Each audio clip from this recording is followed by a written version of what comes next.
ఈరోజు గురు పౌర్ణమి అంటే వ్యాస భగవానుడి యొక్క జన్మదినం ఈరోజు. అటువంటి రోజున గురువులందరినీ కూడా గౌరవించుకునేటువంటి సంస్కృతి మన భారతదేశంలో ఉంది.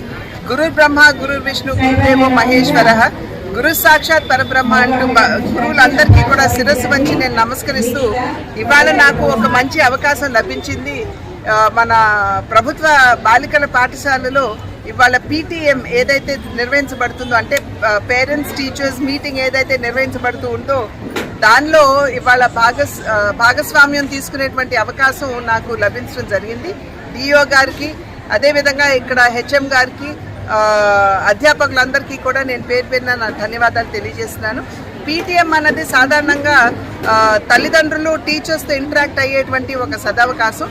అంటే బిడ్డల్లో ఉన్నటువంటి నిక్షిప్తంగా ఉన్నటువంటి సామర్థ్యం ఏదైతే ఉందో, నాయకత్వపు లక్షణాలు ఏవైతే ఉన్నాయో వాటన్నిటినీ గురువులు గుర్తిస్తారు. కాబట్టి అవన్నీ వివరంగా తల్లిదండ్రులకి తెలియజేసినటువంటి సందర్భంలో ఆ రంగంలో ఏదైతే బిడ్డల్లో ఆ సామర్థ్యం ఉన్నదో ఆ రంగాల్లో బిడ్డల్ని ప్రోత్సహించుకునేటువంటి ఒక అద్భుతమైనటువంటి అవకాశం.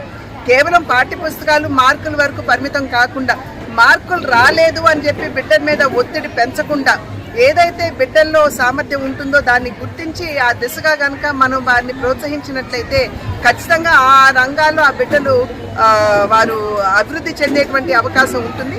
కనుకనే ఈ యొక్క పేరెంట్స్ టీచర్స్ అసోసియేషన్కి, పేరెంట్స్ టీచర్స్ మీటింగ్కి చాలా గొప్ప ప్రాధాన్యత ఉన్నది.